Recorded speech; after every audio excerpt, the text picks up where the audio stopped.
Good evening, everybody. Welcome to FIlmSnobbery Live. I'm your host, the Film Snob, Nic Baisley. We are back. We are live. We are on a new internet connection. I'm actually very, very excited. This is a brand new connection. We actually had it installed this morning just for you people so we can make sure that we deliver the highest quality stream that we possibly can when the computer decides to work with us as well. We have a fantastic show for you guys tonight. We have a contest, of course, one that we haven't had for a while. I'm really looking forward to doing it, courtesy of First Glance Film Festivals. And we've got a great guest today that is going to tie into a lot of things we've been talking about lately. We're going to talk a little bit about crowdfunding. We're going to talk about movies. We're going to talk about film festivals. We're going to talk about life and the meaning of everything. And it's going to be awesome. And I'm going to put all of that on the shoulders of our guest, the director of 10 Till Noon, Official Rejection, and the upcoming Favor, Mr. Paul Osborne. Ladies and gentlemen, I'm not even going to waste any time with this. Ladies and gentlemen, our guest for this evening, director Paul Osborne. How you doing, guys? How you doing, Nick? I am doing fantastic, sir. It's great to have you on the show, and great to. I'm very looking forward to speaking with you and everything. Getting into everything you've been doing since last time we chatted, when you were pimping out Official Rejection. Right. And I love that movie. We were talking a little bit before the show. I passed that flick around. It's still in regular rotation. I love that movie. And because like you said, it was an honest look at the behind the scenes kind of stuff of what happens at some of the festivals and some of the hardships and stuff. Now I got to ask, how much shit did you get from film festivals? Was there any fallout from stuff for releasing something like that? Specifically, even the festivals that were covered. Well, actually, before I answer that, I have to correct something in your intro. So I'm already a jerk guest. Of course you are. Well, I didn't actually direct 10 Till Noon. I wrote it. I produced it with my buddy Scott, but my friend Scott Storm directed it. So yes, that's right. I put it out that if Scott is listening and he hears me say that, I didn't correct you. I get confused. I get confused because he was the subject in Official Rejection. He was, and that's why I think there was a bit of a disconnect. So sorry. Right. Come on. Don't worry. Look, I'm a journalist. I don't need facts. Okay. Facts get in the way of a good story. Exactly. That's what I say. But the fact is, he'll punch my lights out if I dare to take credit for directing a movie, which he did, and he did an excellent job on. So, in fact, we may be retaining again for something else soon with him directing. So, the nice thing about making smaller movies is that, it doesn't have to be just one of us directing. I can make one, he can make one, and I'm the writer, so he may be doing one of mine pretty soon. But back to your original question with Official Rejection, we did get it's funny, like, I think it was a real even split between festivals, how they reacted. Like, some were very much like, yes, this is how it is. You captured it. It's painful to watch, but there it is. I can count, I think, like 20 festivals that contacted me at some point, and they changed something that they do because of the movie. Like, they changed the way they do business because of the movie. And sometimes it was small things, like reducing the amount of ads in their swag bags. And sometimes it was bigger things, like making sure that every film got to play the good venue. But a lot of festivals changed the way they did business because of the film. So we did have a positive impact. But there were certainly a fair number of festivals that were pretty upset about it and weren't too happy. I got a great email today, actually, and this is the thing that makes my day. Like, I get one every once in a while, something like this. But I got a message on Facebook from a guy who, I guess, I don't even remember this. Apparently, my friend Byron was pimping out Official Rejection on Facebook maybe a year ago, talking about, my friend's movie's out on DVD or whatever.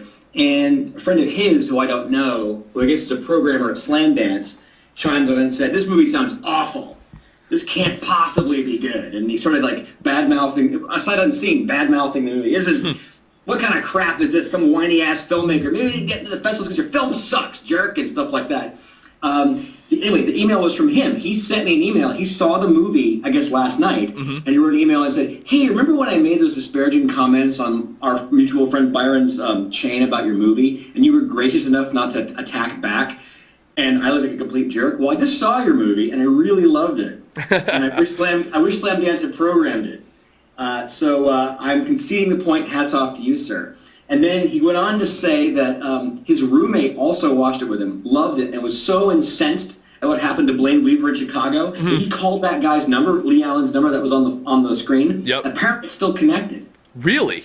Yeah, and he left him a real big-ass nasty message. So as of last night, you can still call Lee Allen on that cell phone and complain about his treatment of filmmakers.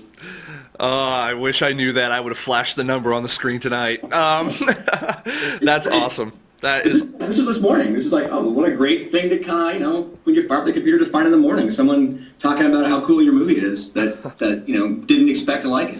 Now, have there been any negative ramifications? I mean, obviously, there's people who talk about stuff, but have there been any other negative ramifications for official rejection? Getting out there, people, I can't imagine people are protesting it, but do you feel, I guess, in your professional career that has hurt you in any way, or that it's only helped in kind of getting not only your message that you intended to get out there, but also has it gotten you out more as a filmmaker and had that kind of, it's great to have a positive influence on the festival structure, but how about your career? Are you making a shekel or two? Let's, I'm worried about Paul Osborne. I like to make sure he's okay, Well, in terms of, there's nothing negative yet. In terms of money, well, we're still in the hole on this movie. Like every indie filmmaker, we're always in the hole on every movie. That's just the way that it works. I mean, money's. The good news is that official rejection was technically self-distributed. Right. So we did it with partnerships with Amazon and a partnership with Without a Box, but technically it's self-distributed. So every unit that gets sold, a piece does come back. Excellent. So money has been trickling in to the people that put the money up. One of them is me. We're still in the hole in the movie, but it's coming back in, as opposed to 10 Till Noon, which was traditionally distributed, and other than our advance, we have made a bloody dime. Nothing that's completely, the stream's completely cut off. I mean, that's our distributor is quite shady on that movie. So with official rejection, people are always like, oh, I'll buy it and support you. And I'm like, great. With 10 Till Noon, I'll buy it and support you. I'll say, why don't you just rip a copy? Because we don't see a dime. Mother's, I can't give you one that would violate my contract, but I'm sure you could rip it off the web. I'm sure you can, whatever. But in terms of negative ramifications, nothing yet. I mean, official rejection got a lot. I mean, the reviews that we got overall were ones that could have been better if we wrote them ourselves. We were very, very blessed with a really positive, kind of overwhelmingly positive reaction from filmmakers, from critics, from the press. And then in terms of the festivals, the ones that like us, which is about 2/3, I found, and they like us, they really like us. Like, they remember us, they talk about us, they find me on Facebook or Twitter, they talk to me. Festivals that rejected us, I find the programmers that fought for us on the inside find me. Like, one of my best friends on Twitter is a programmer at the Seattle International Film Festival who fought for the movie to be programmed and lost. Huh. So after the film didn't get programmed, she sought me out and apologized. I'm sorry I got rejected. I really fought for it. And I'm like, I never knew. I met her over Twitter after the fact. And it was, so there's been a lot of positive response that way. And the festivals that don't like us, I think, don't want to talk about it. They don't want to talk to me. They don't want to bring it up. They want to pretend it doesn't exist, because if they talk about it, it just stirs the debate. It just gets it out there. Right. It continues the conversation. So the festivals that don't like us tend to just sort of just not talk about it. They just kind of, they just mum's the word. They don't go on about it. And that's so far, it's been kind of a course of approval. Now, of course, once my new film's done and I take the festival circuit, we'll find out what's happened. We'll find out where I've been completely blackballed. Nice. I get a call from, Trevor Groth at Sundance. So, I see you submitted your film Favor to our festival, you ass. You're on a dartboard. So, you never have a film at our festival. We're going to put this on the internet and ruin your chances of distribution. It's on YouTube now.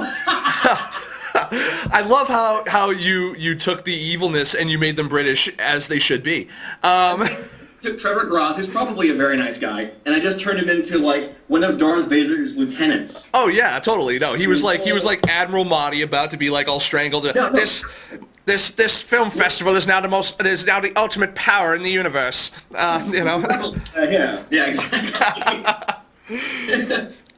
The rebels, they're here. Yeah, exactly. Oh, we found their little base. They sent a movie out. Follow the movie. That's their little base. Destroy it. Kill Paul Osborne. Oh, that would make myself an Ewok, I think. You know what I am, though? I'm like, you remember Jabba the Hutt? I'm the little laughing thing next to Jabba the Hutt. Salacious Crumb. That was that character's name. Salacious Crumb. There you go. He was all like, yeah. So he's a happy guy. You got to give that to him. He's not an unpleasant person. Absolutely. You know, he's that yes man that's on your tail is definitely the man to have. I call him Jerry. Jerry. But and Jerry, thank you for that $1, by the way. Very generous of you, sir. I was talking to Nick about this before, and I don't want to go too far into it, but I have some problems with my credit card company right now, and I wanted to donate more, and I was like, I don't have much time. I'm just going to donate $1 for support. Aww. But yeah. Now, to be fair, Jerry's having issues with his credit card company, not like someone else that we know who's having issues with their credit card company. Yeah, I should probably clarify that. It's false charges that I'm disputing, and it's getting taken care of, but it's taking a lot longer than I thought to get the charges off my card. So I only have like $30 to live the rest of the month. So I got to give him something to support him. So what we should do is start a crowdfunding campaign for Jerry so that he doesn't end up on the street. Start a campaign to give me money so I can give money to other campaigns. No, we've tried. The funny thing is, we've tried that and it didn't work, and I thought that was absolutely ridiculous. But that speaking of campaigns, you've got a campaign that is going on. Actually, was just successful for your movie Favor. You guys can go out there and check it out, favormovie.com. Also, it's on Kickstarter. Kick in an extra $1 or $2. You know, tell us a little bit about Favor, if you could, and why did you go the crowdfunding route? Well, first let me just clarify that you said it's successful. Yeah, we're over our goal, but we still have 24 and a half hours for money. If you want to put money in, you still can. Just so you know, it hasn't reached our deadline yet. Our goal, but not our deadline. Just FYI. Just wanted to say that. But basically, and we have a new incentive. Our goal was $20,000. If we go 10% over our goal to $22,000, I have had my parents forward me the most embarrassing baby picture ever taken of a human being. It happens to be of me. And if we hit that, I will release this photo. I will never get laid again, and I will have no political career, but it'll be out into the world, and because making this movie is more important to me than those things at the moment. But Favor is it's not a documentary like Official Rejection. It's more of a 10 till noon thing. It's a dramatic thriller that I've written and I'm directing. I wrote it for my pal Blaine Weaver, my pal Patrick Davis. Blaine is in the chat room. He's already he's busy linking everyone over to Amazon.com for Official Rejection and chatting it up with us here. So Blaine, thank you for joining us. I appreciate it. And for Blaine and the other gentleman was again? Patrick Day. Yes. Is the other actor. Who, it's amazing. He was in Ernest Goes to Camp. Ernest Goes to Camp.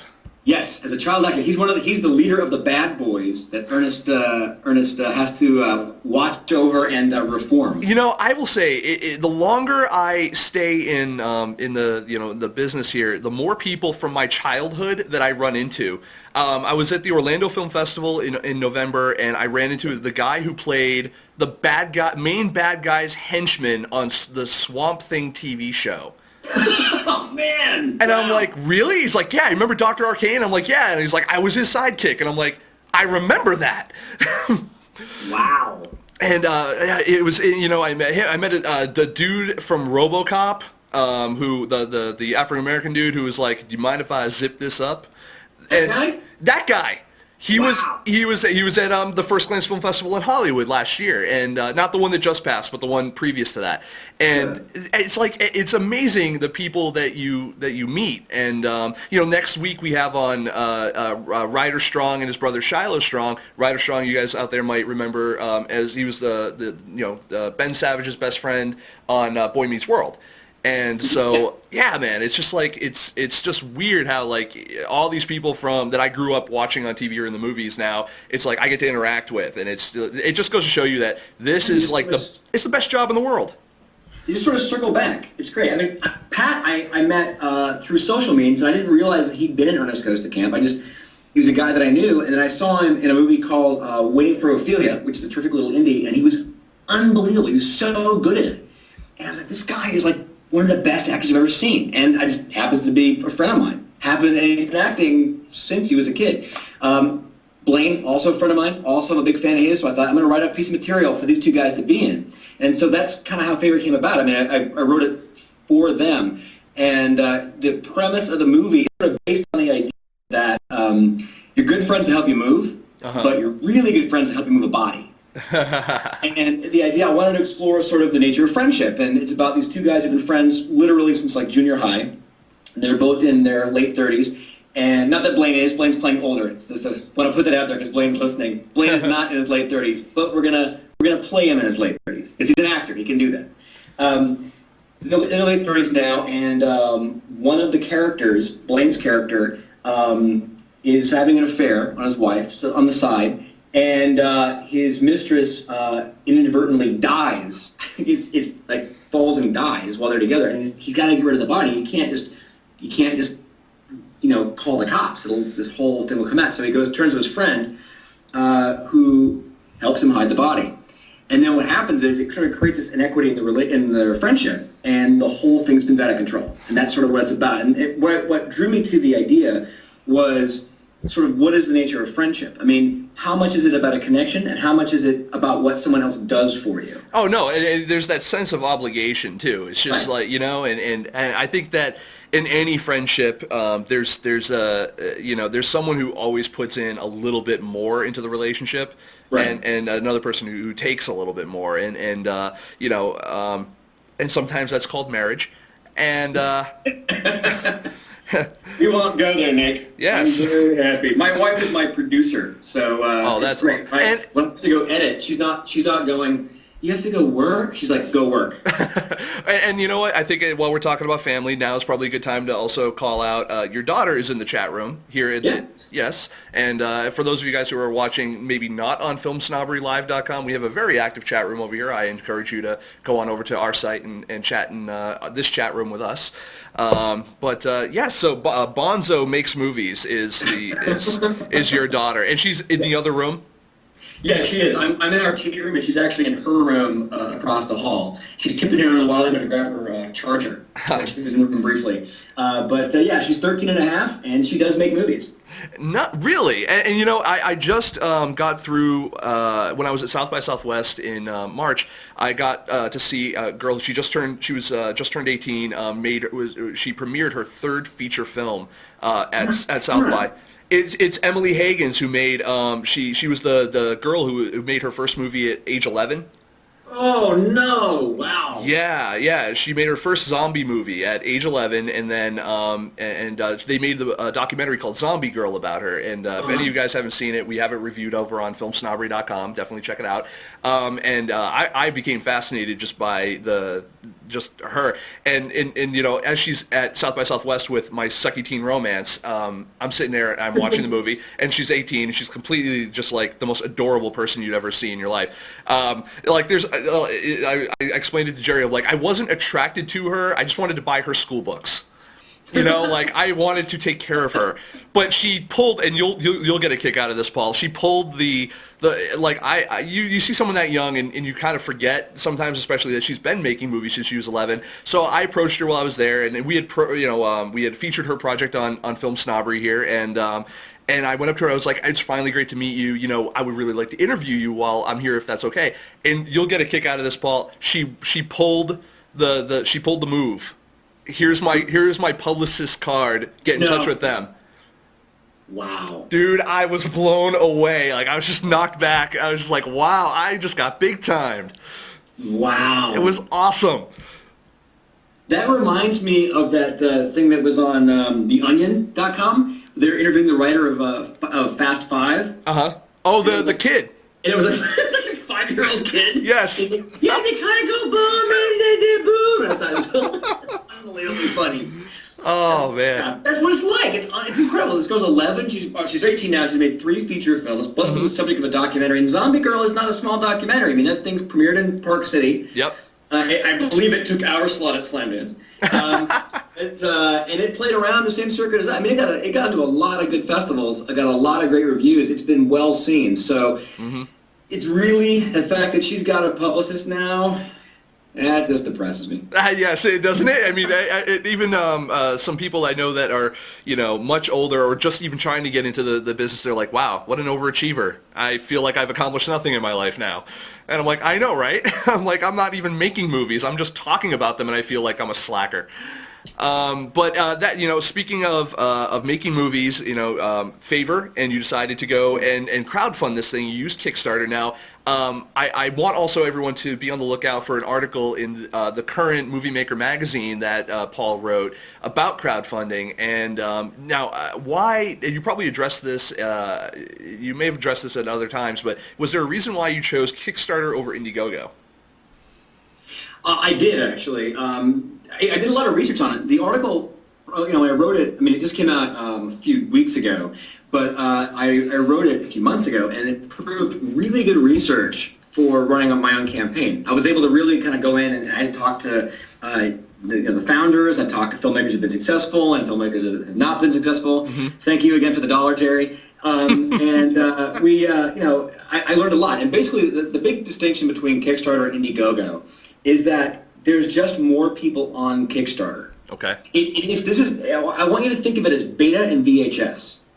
Okay. VHS won simply out of popularity, or Blu-ray and HD DVD. Right. Think of it that way. It just won the popularity race. So if for no other reason, there's just more people on Kickstarter. So what you're saying is that Kickstarter equals pornography.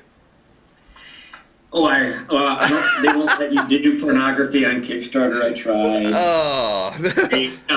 No. But basically, it's there's just more traffic, and the sheer numbers on Movie Maker are. I'm sorry, Movie Maker. I'm right now. I'm talking to you. I'm pulling up Movie Maker. I'm trying to find the article so I can actually link it into the chat room. Oh, nice. And I'm sure that I'm sure Jerry will do it as well, because I'm sure he has it somewhere. Just done it. It's going on the chat room right now. You mean the chat room of the popular podcast, FIlmSnobbery Live? FIlmSnobbery is a popular podcast. There it is. Link's right there. You want to read? You can click it and read the article when we're done talking. Of course, everybody. Nice. Keep it up in your browser. But so with Kickstarter, the numbers are quite incredible. I mean, the thing launched in April of 2009, and in 2009 generated $8 million. In 2010. Hit $27 million. So, I mean, the numbers on Kickstarter outweigh those of Indiegogo. And also, Kickstarter put in this, the whole all or nothing deadline thing. I know that Indiegogo adopted the deadline down the road, but the all or nothing factor is still, I think is still a major contributor as to why people really put a lot more money, or I think why you're better off with Kickstarter. I mean, it's scary because if you don't meet your goal, obviously you don't get any money, and then you then you just take a bigger chunk and you still get what you raised. Has there been anyone who has failed so spectacularly in as much as, not like in a Jerry where no one gave a shit about it, but in a like they failed by $5? Has there been? I don't know. I would love to hear of a project that failed by a very slim margin. And I would not like to hear about that. I want to hear about it more so just because, how did they handle that where they were so close, and did they try again, or what's the story on your story? You were trying to raise $20,000, and now what helped you determine, obviously the goal, and why did you, I mean, you have a track record at this point, 10 Till Noon, Official Rejection. Right. Why did you decide to crowdfund this rather than try to find traditional funding or anything like that, as because you have movies behind you now that you could Right. refer to kind of use in for something like that. Well, that does. That's a good question, and what it points up is what's true about indie filmmaking, which is when you're a studio director and you finish your film, you go to your next job. When you're an indie filmmaker and you're done, that's it. I mean, you're done and you have to start over from scratch. Only now you've used up all the people you know with money. Right. So going out and finding the money is actually harder and harder and harder each time you go out. Our investors on 10 till noon have not gotten their money back. Our investors on official rejection, it's just trickling in. Mm-hmm. So you can't go back to the same wells again. Right. And you scraped what you could before. So even though people may know your work, I mean, I think that you definitely, certain things are easier. People trust you now. Actors trust you. Artists trust you. People want to be involved in you. Getting into festivals is certainly easier. I mean, you don't have to, you're not nobody. There's a lot of advantages to being a second, third, fourth time filmmaker. But in terms of money, it's still very difficult. And, everybody always the economy, but it's true. The economic downturn, there isn't the available cash anymore. Right. People that invest in indie movies do so, and the best people, I should say, that invest in indie movies do so because they have the extra cash and it's just sexy for them. Like to be a movie mogul that put their money in and let the artists do their thing. And God bless these people. These people are the people that should be investing in indie films because they're not going to hamper the artist, which is the whole point of indie film. But they're going to bring in the money and they're going to make it happen and they're going to come with enthusiasm and they're not going to worry about getting it back because films are a terrible investment. But right now there's a lot fewer of those people around who are willing to do that. In lockstep with this is the digital revolution, which allows you to make films cheaper. So that's sort of where we're going with it. We're trying to create a sustainable model where we can take a smaller amount of money, which can be raised through a more reliable means, i.e. crowdfunding, and make a smaller film, sort of what Ed Burns has been doing with his last couple of films. Right. Now, and in terms of crowdfunding, I mean, you're already starting in a positive cash flow because at that point, there's nothing to pay back. Right. And so, yeah, I mean, I can understand. Now, the question I have is, did you find it to be more, as you were doing the research and preparing to do this project, did you find it to be harder or easier than you originally thought it was going to be? I mean, you met the goal, so obviously you were successful, so now you can kind of breathe a sigh of relief a little bit. But do you feel that there is, that wow, this took a lot more work than I was originally prepared to do, or I had some preconceptions that did not, that I didn't count on? Did you have to adjust your game plan at any time? I know that's a bunch of questions all at once, but do your best, and you're being timed. Go. It was, it's funny. Like I did a lot of research on how to do it and what different people have tried, and it was hard. It was a lot of work. It wasn't harder than I thought it would be. It's exactly what I thought it would be in terms of the difficulty. But what you do is you try different things and you find some things are more successful than others. And at different times. Like I would go on a couple times a day onto Facebook and make sure I put up the link and make sure I put up a cute little thing, and you try to find different ways to phrase the same things. You have to keep the constant message of donate out there, but that's not enough because that becomes white noise after a while. You got to find other things to intrigue people. So, for example, Mark Bell at FilmSnobbery was kind enough to let me blog about the Phoenix Film Festival this year. So every day I would put up a blog about that. He would attach our Kickstarter link right up to it. And that was the week we launched. That was nice. Very helpful. So tangential things where you're out there, you're writing articles, or you're blogging, or you're doing something else that just gets you in people's minds, helps. Even if you're not talking about the campaign, because in the end of the day, no matter what the project is, they're investing in you. They're not really investing in your project. It's how much enthusiasm and passion you bring to it. And that's the number one thing. That is something that I tried to drill into people's heads even when I was at South by Southwest doing Your Baby Is Ugly. And I told them, I told everyone at the thing there that, Kevin Smith doesn't make the best movies in the world. And I said, Cop Out sucked. And even he'll tell you he wasn't, proud of Cop Out. But that being said, he'll pack any venue he goes to because he has a dynamic personality, and that's one of the reasons why I love having people like yourself on the show, Paul, because you are a good personality, you know how to tell a story, you're passionate about what you do, and you're fun.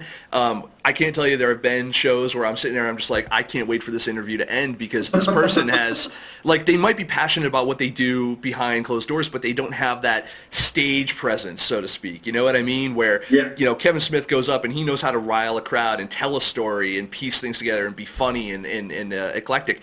You know, gregarious, I think is a good word. You know, just like yourself. And some filmmakers just can't, you know, I tell them when you're writing a movie, you're telling two stories. You're making a movie, you're telling two stories: the story that's on the screen and the story behind the screen. And you know, and your story counts for a lot of that, because I think that you can actually make a crappier movie if you can sell it better.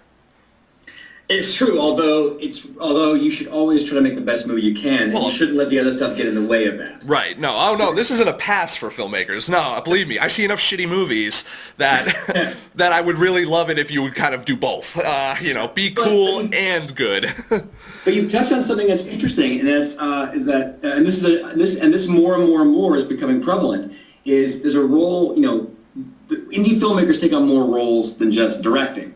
I mean, indie filmmakers have to take on everything: the caterer, the transportation. I mean, like the further you go down the indie chain, and the more the digital revolution comes about, indie filmmakers have to take on more and more and more hats. Mm-hmm. And one that not a lot of people talk about, but is really, really useful, and you just touched on this, is the indie filmmaker as politician. Yes.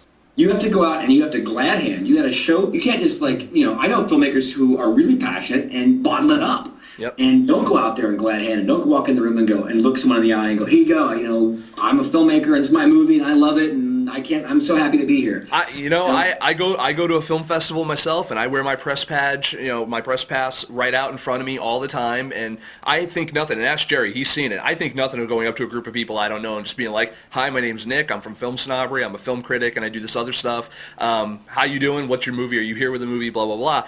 I see so many filmmakers that they stick in either the little clique of people that they know that they're with, or that, you know, they're nowhere to be found. I mean, Jerry was walking around, he was with press at Tribeca, and he did, however, you know, he was kind of, you know, there as a filmmaker as well, even though he wasn't at Tribeca with a film, which, P.S., anytime you're anywhere, you're with your film. I don't care if your film was in the film festival or not. You're with your film all the time.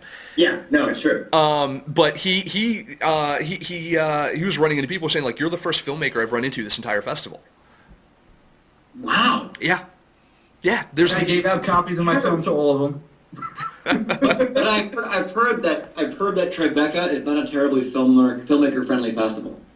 That's what I've heard. I've never been to Tribeca, but I have heard that if you're a filmmaker at the festival, that it's, unless you're one of the big filmmakers, that it's not a cakewalk. It's not fun. That's what I've heard.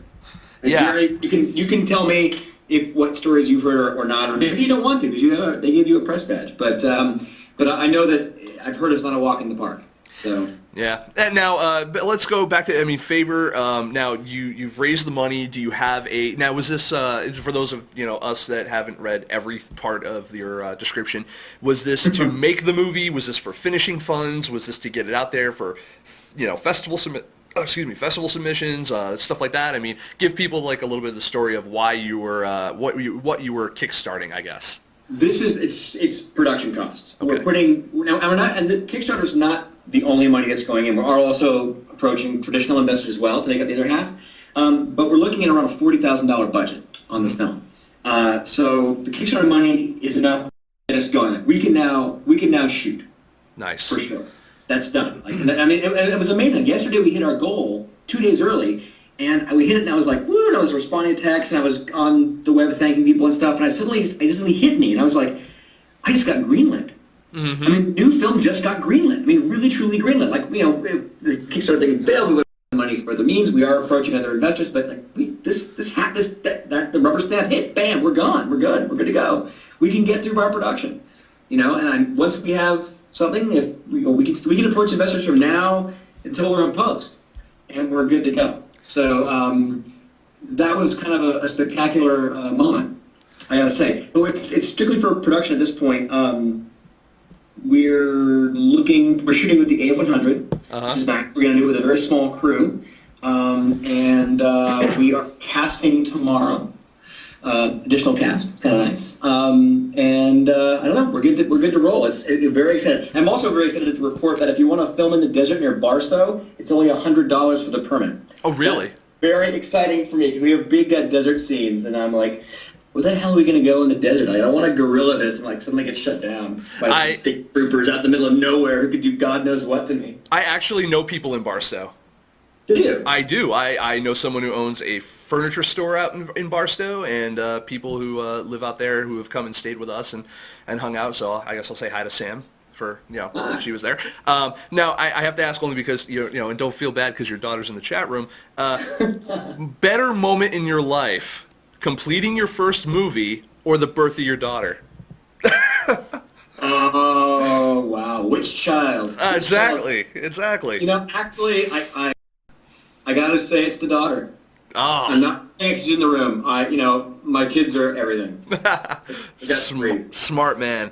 Yeah. But, hey, not to not completing my movie. Believe me, that's what I'm here to do on Earth. But definitely the birth of my daughter was mind-blowing. That's a strange thing. I've been making movies since I was a kid, so finishing a feature was a really big deal, finishing a real movie.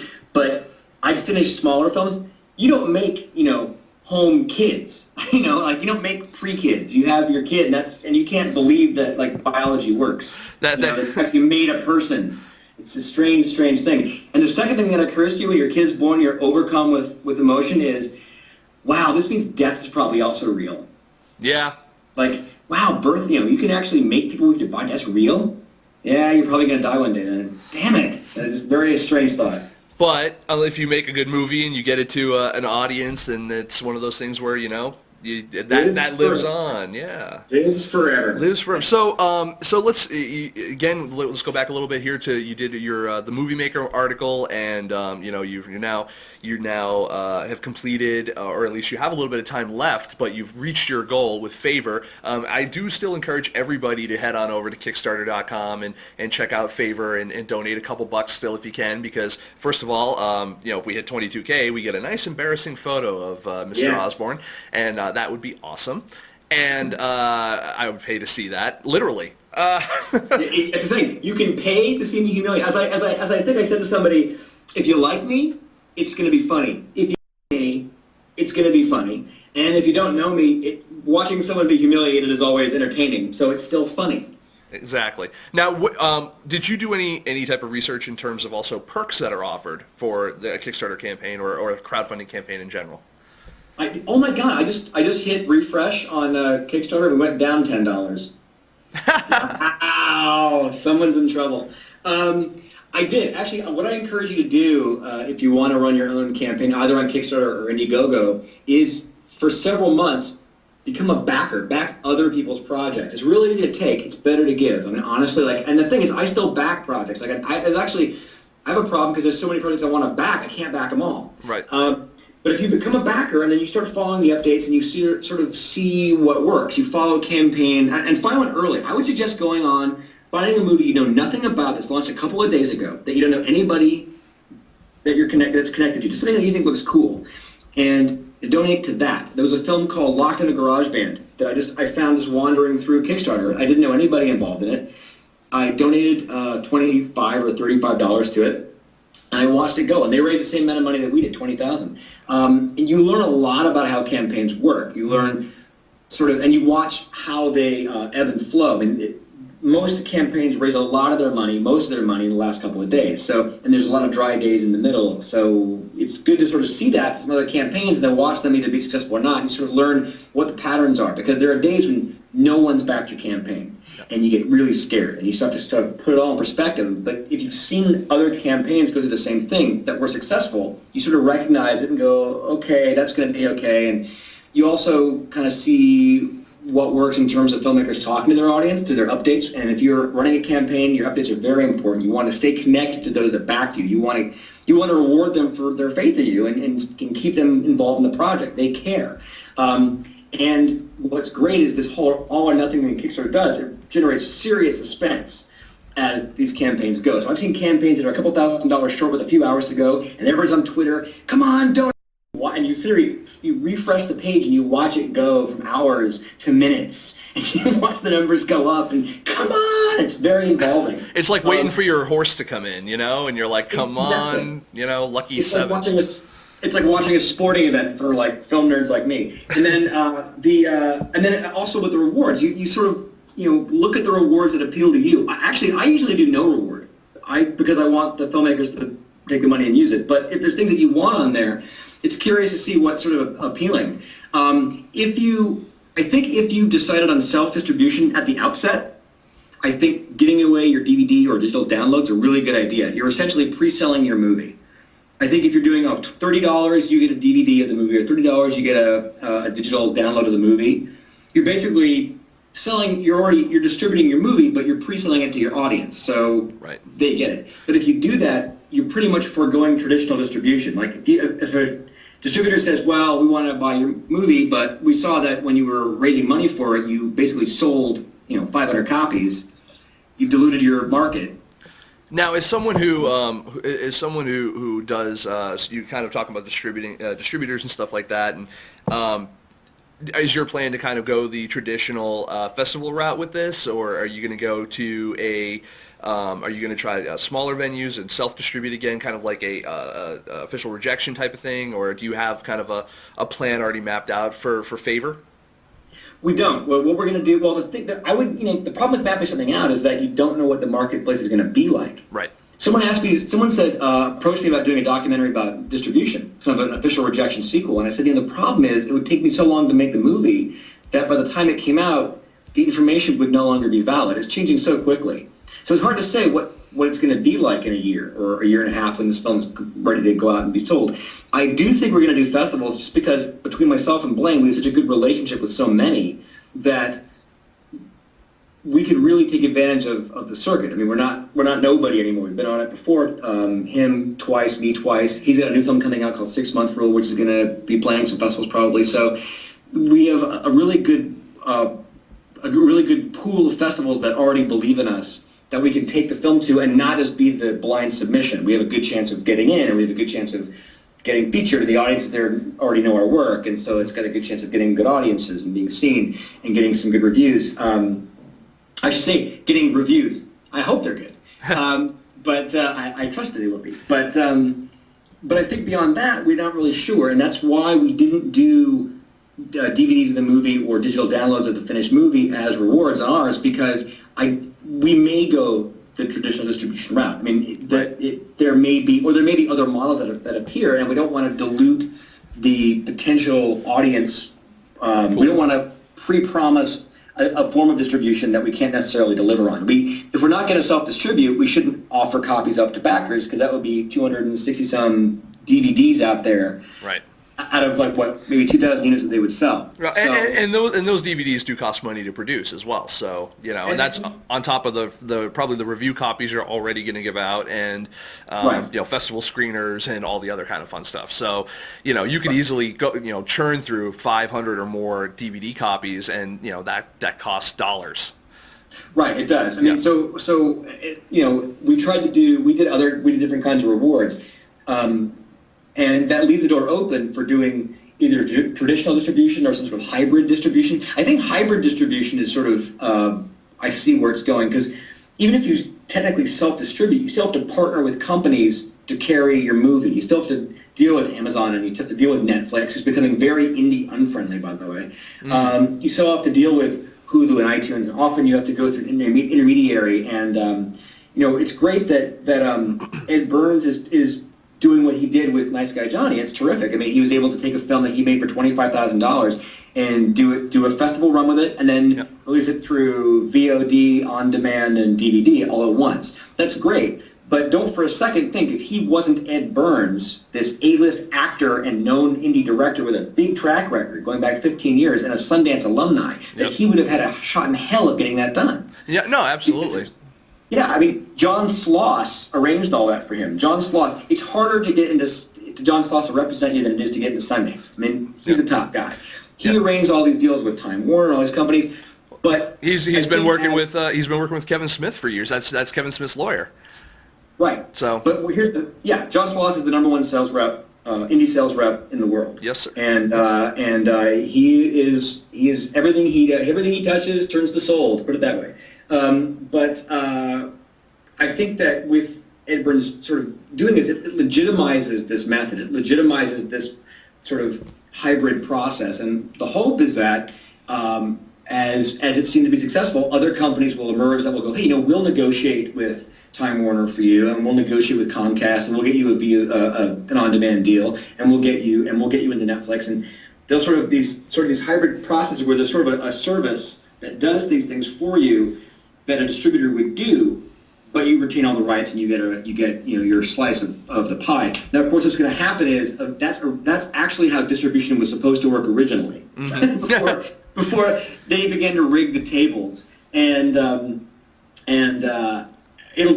if these hybrid companies come about, eventually that's going to happen again, and it's going to have to change again. So it's sort of a cyclical thing. I think the biggest problem is that artists, actors, filmmakers, musicians will do this for free. Yeah. We're not about the money in the end. I mean, the money's just basically so we can eat and keep doing it. I was going to say, it seems like less about the money in the end run, but more about the money to continue doing it.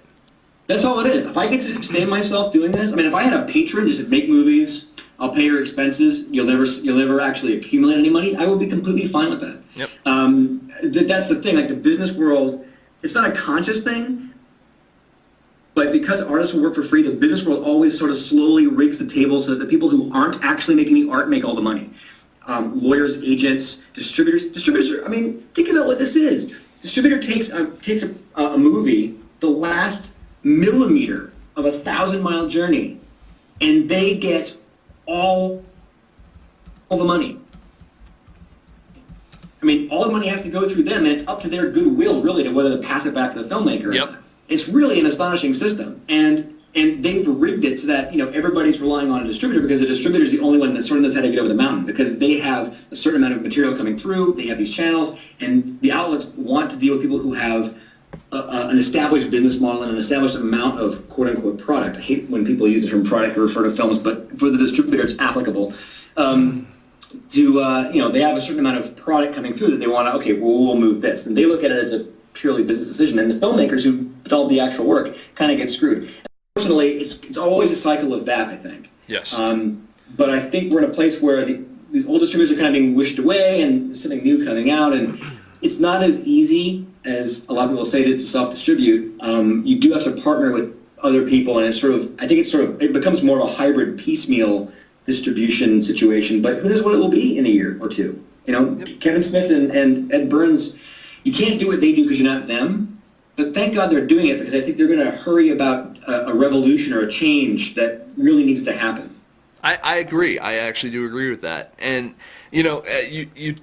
you're known for, obviously, you've got a great reputation with some and not with others, depending on who's seen official rejection or not. And, but you tend to work a lot with your friends and people that you trust. And, I've always found that this community of independent filmmakers, especially there's a few hundred of them specifically on Twitter that seem to have a fairly close community. Do you feel... is there an advantage? Do you find a lot of advantages working with your friends, and do you find it easy to trust people, as you meet them either online or you continue to start working with them or anything like that? I mean, have you run into a few bad eggs on it as well, and people that wow, that person wasn't who I thought he was, or stuff like that, or because it seems to be an industry of goodwill, a lot of it, and also of an industry of people who are like, I'm an actor. Well, I happen to be a director. Well, that's great. We should work together sometime. I think I do find that most people are pretty cool, but you never know. I've met people who turn out to be very different than they said they seem to be, and they'll fool you sometimes for years. So if you're working with friends, first of all, you should only work with friends if you think they're actually talented, and if it makes sense to do it. I've got lots of really talented actor friends I would love to put in favor, and there's just no roles for them. And I'm not going to create roles for them and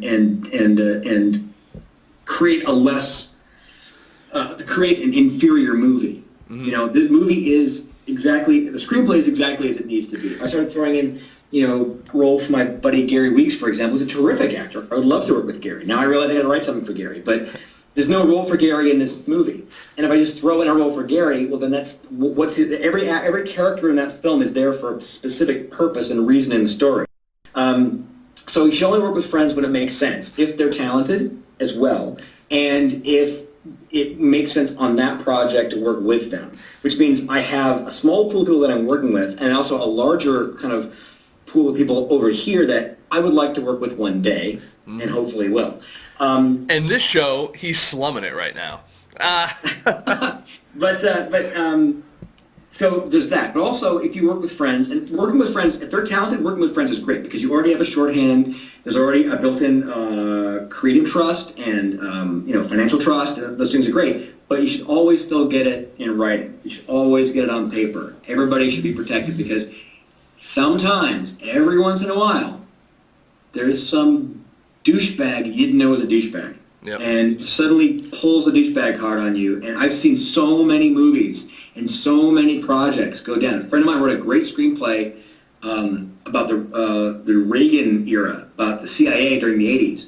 And it was a fantastic script. He co-wrote it with somebody, and the co-writer tried to take away the script, tried to do revisions of that, tried to sell it without him.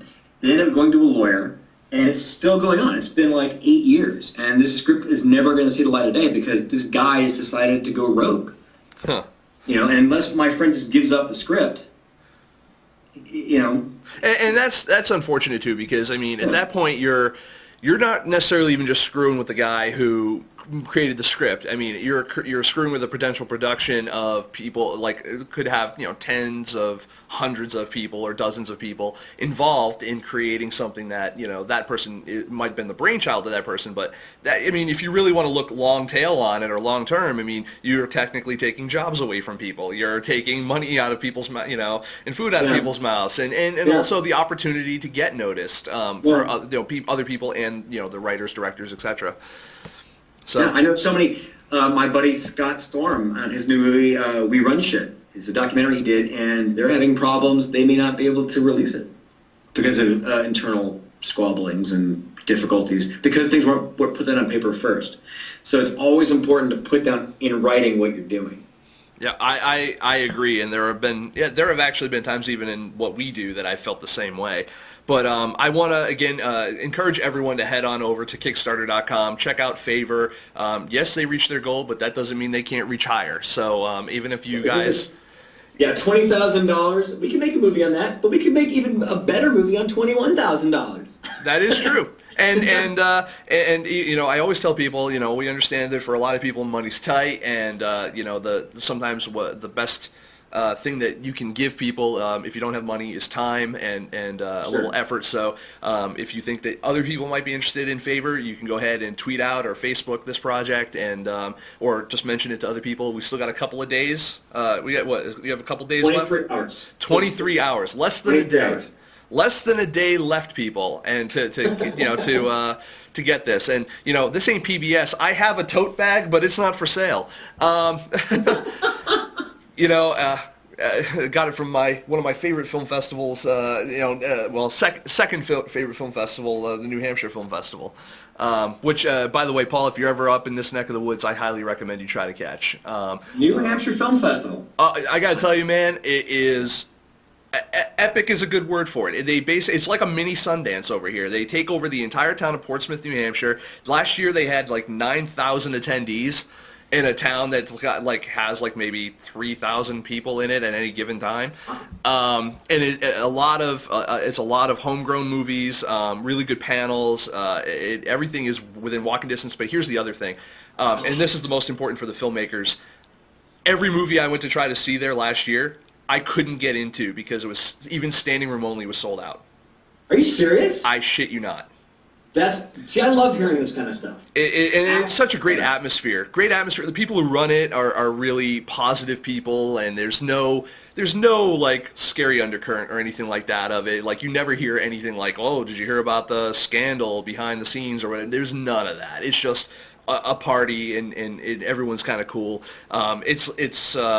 Yeah, I'd say my first favorite is the First Glance Film Festival, which you guys all know out there because we pimp them so hard. But the second favorite is the New Hampshire Film Festival. That's great. Yeah. Okay. And then you know what? I recommend everybody out there they submit to that because that's all you really need from a film festival. Yep. And that being said, for those of you guys out there who do have a movie and you are looking to get it in front of an audience, we as well are. We do have an independent film screening series. We're starting it back up again this month. I believe the next screening is May 23rd over at the Elm Draft House Theater in Millbury, Massachusetts. We will be making the announcements of all the movies that we'll be playing very shortly, but it'll be a feature and a couple of shorts. If you guys want to submit your films to it, the submission fee is $10. And that's yeah, I felt bad even charging, but then it's like, Kinko's ain't cheap. No, look, $10 to submit is pretty fair. Yeah. I mean, that's not a $70 fee. No. That pretty much covers your operating costs. Yeah. Didn't Gary King play a film there at your film series? Who was it? Gary King. Gary King, yeah, he played What's Up Lovely. He played in February. There you go. So you're paying quality people. You're curating well. Yeah, we played some great films. We had one that we were gonna play this month that we might have to delay just because that person's having some family issues and we want to make sure to be sensitive to that. So, but we're looking for we may be looking for another movie to program and we'll be making the announcements probably this week and or by the end of the week and weekend. And I'm really looking forward to because in Millbury, Mass, in the Worcester County, which is where we are, it's a big college area. We have 10 colleges in Worcester, and this particular theater seats about 300 people, and they serve alcohol. So, if we play our cards right, this puppy is sold out, and tickets are $5. Tickets are $5 at the door, and actually the food and the beverages are actually relatively inexpensive as well. It is cash only, but they're really good people. It's a independently owned theater, and they've been kind enough to let us in there, and I'm really looking forward to it. And that being said, Paul, I can't thank you enough for coming on in and again and being awesome and getting the crowd riled up and getting everyone kind of interested in favor and also kind of, I still got to thank you again for Official Rejection because it's something I watch regularly and I really, people don't believe me when I tell them about it and then I'm like, just watch it. Dude, no man, thank you. Thank you for having me on while our campaign's still running. And always thank you for pimping my movie. I love that. Anytime, man, and hopefully when Favor gets completed, we'll get to take a look at it, and hopefully it doesn't, hopefully it doesn't suck, and no. And I mean, come on, some do, some don't, but no, hopefully, some do. hopefully it's cool. That campaign, and I'm like, wow, people believed in me. $20,000 worth of people believed in me. I really better make a not sucky movie. There's a little pressure there now, isn't it? Because when you have investors, it's like you're more like, okay, this movie has to do well because I have to get their money back. When it's crowdfunded, it's like, oh my God, this movie has to be good because these people actively can. Yeah, I think there's a little bit of a paradigm shift there in your end result. You're making it for the audience. I mean, for you too. I mean, and that was another one of the things I like about.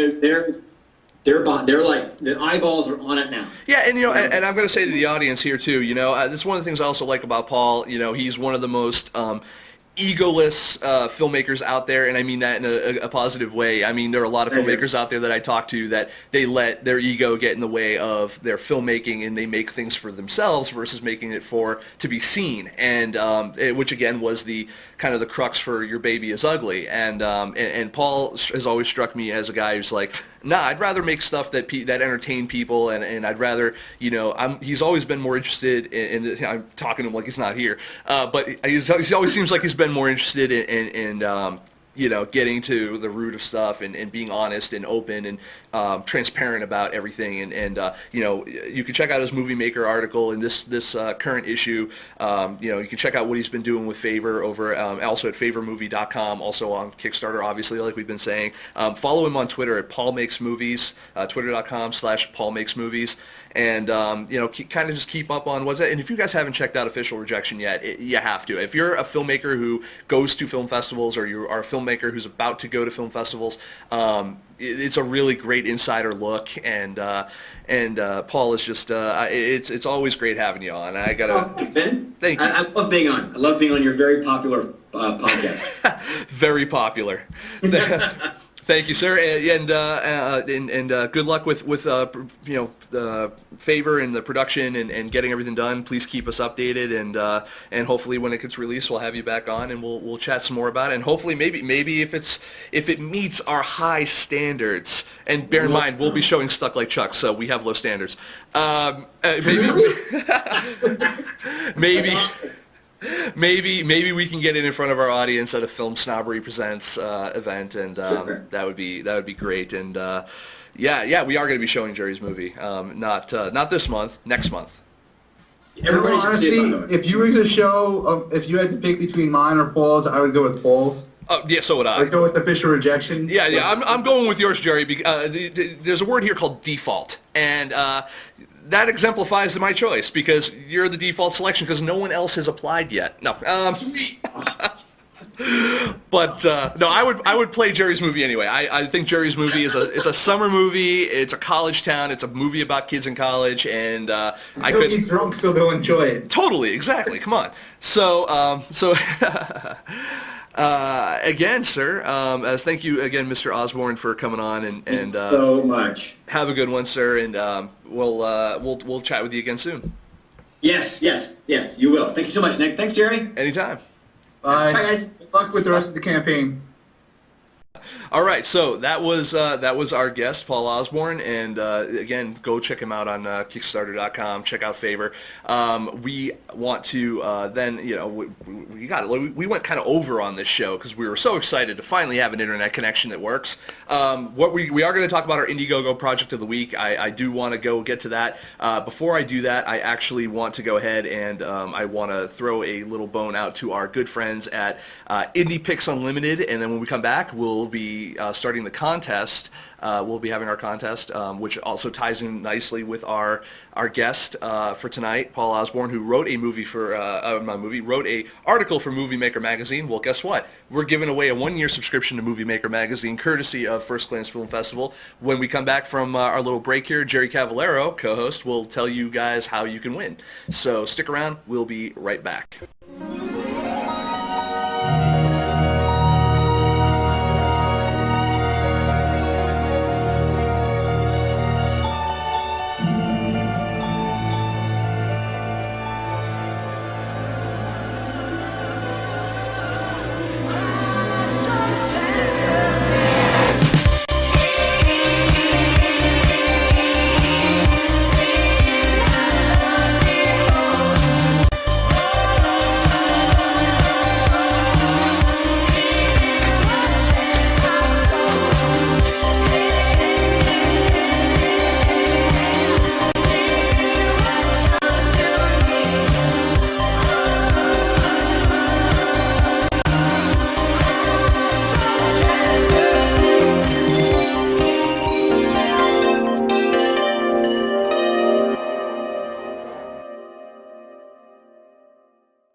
All right, everyone, we're back, and that was our little ad for Indie Picks Unlimited. If you guys do want to sign up for your 1-month free trial, you can click the link, the banner that's below the chat, a little bit further down the page. Check it out.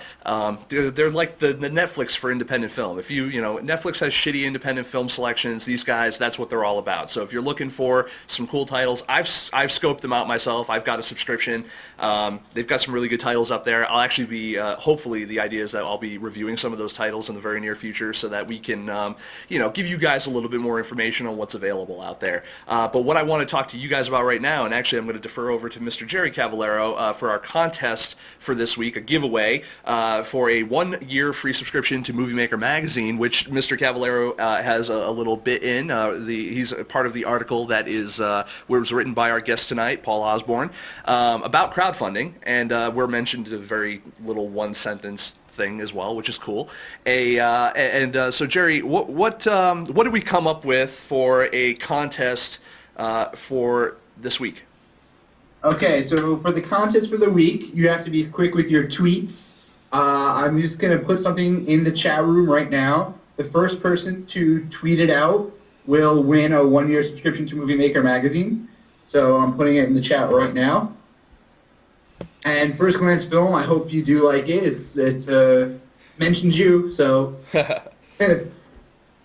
basically just be the first person to tweet it out and you'll win. So copy and paste it or type it really fast. Okay, and I'm going to read off what it is. It says, watching at FIlmSnobbery live and just found out the First Glance Film deadline is coming up. Get your films in now with a link. Now, that being said, the deadline he's talking about is for the call for entries for the First Glance Philadelphia Film Festival. If you guys remember, First Glance is a bi-coastal festival. They have one in Hollywood, and they have another one in Philadelphia. Their late deadline is coming up for May 14th, but they're also, if you missed that one, there is a Without a Box extended deadline for June 14th. So, you have 2 different chances to be able to submit. Now, again, I've said that the New Hampshire Film Festival is my second favorite film festival. First Glance Film Festival is my first favorite. I've covered it twice now, once in Hollywood and once in Philadelphia. In Philadelphia, it's at the Franklin Institute. Great venue. The theater is just amazing, and it's right in the heart of downtown Philadelphia.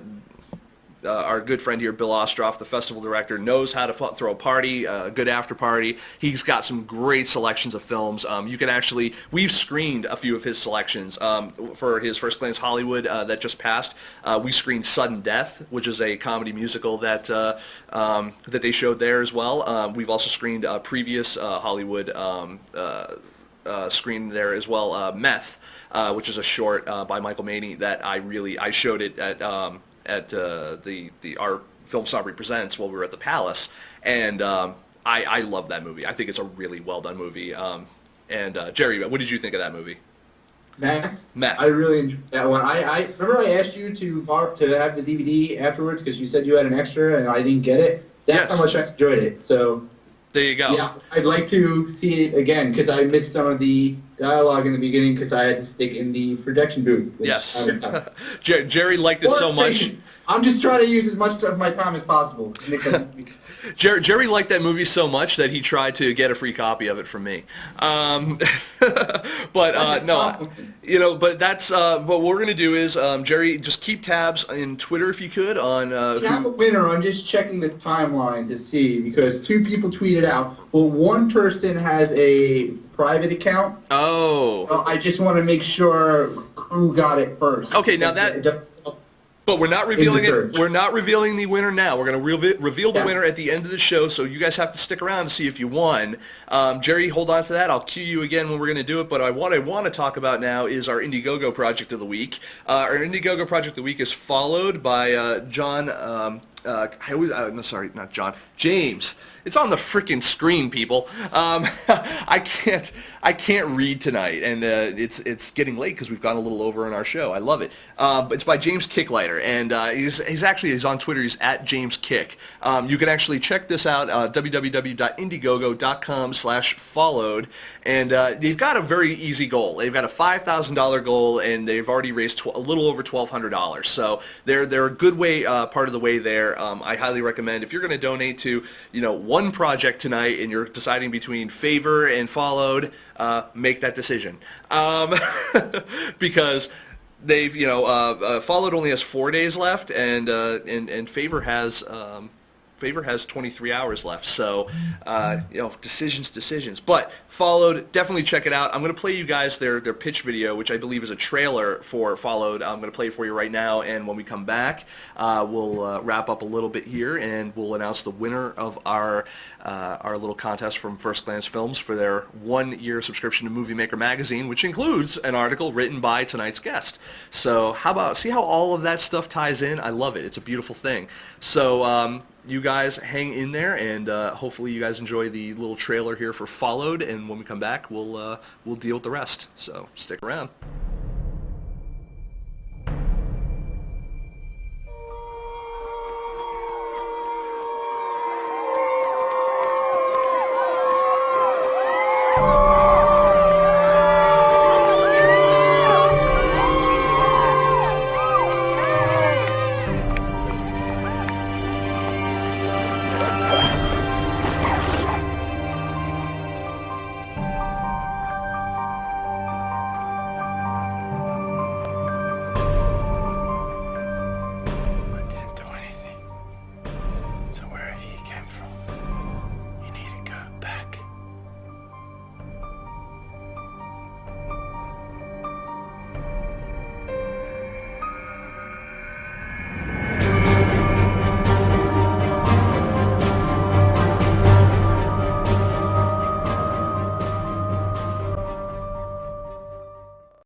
And we're back, and again, that was Followed. Hopefully you guys dig that, and you dig it enough to give a couple bucks. And again, we've said it before while Paul was on the line. We're going to say it again now. If you can't give money, give time. Give it a tweet. Give it a Facebook like. Check them out. Again, you can follow James at James Kick on Twitter, and he's the director. It looks like a really interesting project, and that's one of the reasons why I picked it, as well as the fact that, obviously he said, hey, would you mind checking out our project and possibly giving it a shout out? And I really respect it when filmmakers come out and they're social and engaged, and they're like, I would really like it if you'd help me promote my stuff. I'd really like it if you could help me with this, that, and the other thing. That's what we're here for, and I'm surprised a lot of times that filmmakers don't take as much advantage as they do. I don't know if you guys knew this, but if you get a successful campaign, if you have a successful campaign on Indiegogo, did you know that you're eligible to get an extra free hour of consultation from myself here at FilmSnobbery, because we are FilmSnobbery is a partner of Indiegogo, and that's part of what we do in exchange. We pimp out some of their projects, and we also offer some consulting, and in turn they we're a partner of theirs, and they include us in a lot of things that they do as well. So there you go. So if you have a successful project on Indiegogo, you could be talking with the Film Snob and hopefully getting a little bit of information on how to get yourself and your movie out there a little bit better or a little quicker. Maybe get some advice on some different things. I'm not a complete idiot. I say complete because I do still pal around with Jerry Cavallaro, but that being said, Jerry Cavallaro is going to fulfill his usefulness tonight, and he's going to give us and then make an announcement of the winner of our First Glance Film sponsored little giveaway tonight for a free 1-year subscription to Movie Maker magazine, which, by the way, if you guys don't have a Movie Maker subscription and you guys don't win tonight, fret not, because you guys can actually go to moviemaker.com/subscribe/filmsnobbery, and you can actually get a 1-year subscription of your own for $6. How do you like them apples? Applesauce, bitch. It's awesome. All right, Jerry. I like those apples because that's almost as cheap as just buying one issue. I agree, and you get a whole year. So, yeah. But someone tonight is going to get a whole year for nothing. And Jerry, who is it? Well, not for nothing, for having to endure us ramble and babble on. Legendary T-Shell will be getting a 1-year subscription for enduring that. Legendary T-Shell. Awesome. All right. Congratulations. He beat Social Cartographer, Social Mapper by like a few seconds after I compared the streams. So, wow. Sorry to social photographer, but congrats, Legendary T-Shell. All right, Legendary. So here's what you're going to do. I don't know if Bill Ostroff, who's in the actual, he's in the chat now, is First Glance Film. I don't know if he's going to have you email him directly, or if you need to email me, you can feel free to over admin@filmsnobbery.com. The link is obviously on the front page of our website and stuff like that, down in the footer, or you can contact us or whatever. So we're very easy to get a hold of, or you can always send us a tweet or something like that to, whatever. But I have breaking news. Breaking news? Yeah. First Glance Film This just wants to give it to both of them. What? So, congratulations to the social mapper / social photographer, depending on how he's in the chat room right now. This just in from director Jerry Cavallaro. I have no earpiece. Well, that's awesome. So thank you again to the generosity of the First Glance Film Festival. And this is part of the reason why they're awesome to deal with. They give away thousands of dollars in prizes at their festivals, including distribution opportunities and just tons of software. And they also have cool T-shirts. I'm not wearing mine right now. I wore mine the other night when we were talking about the little incident that was happening on Twitter recently that we found out about, and we were having a conversation with Mr. Miles Maker about, and so that being said, so congratulations to both of you. We'll figure out a way for you guys to get your information over to us or over to Bill. Again, you can email us directly, admin@filmsnobbery.com. You can feel free to, what I need from there is, email address, which obviously if you're emailing me, I'll have, street address, name, probably contact phone number, something like that. All your information that you would need to sign up for like a a magazine subscription. So just have that stuff ready, and that'll be it. That kind of brings us to the end of the show for the night. I want to thank everyone for bearing with the initial technical difficulties, but looks like the stream went really well tonight. I definitely welcome your feedback out there. I want to thank everyone who's in the chat room tonight, everyone who showed up. I want to thank our guest, Paul Osborne, director, and I want to thank Mr. Jerry Cavallaro, as always, for suffering through my bullshit.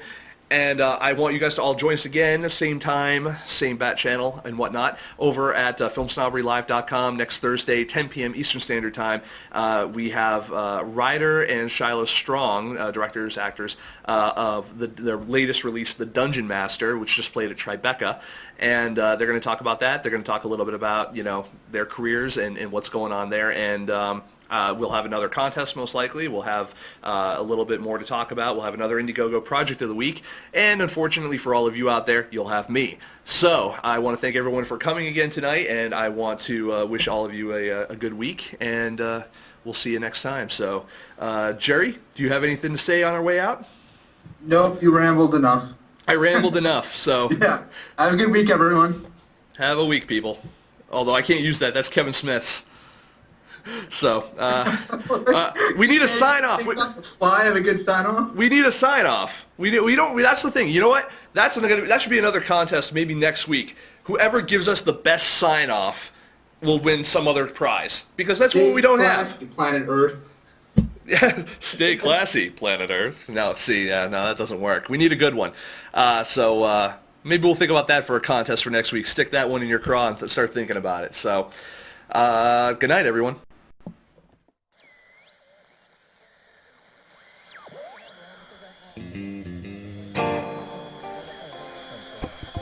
Thank you.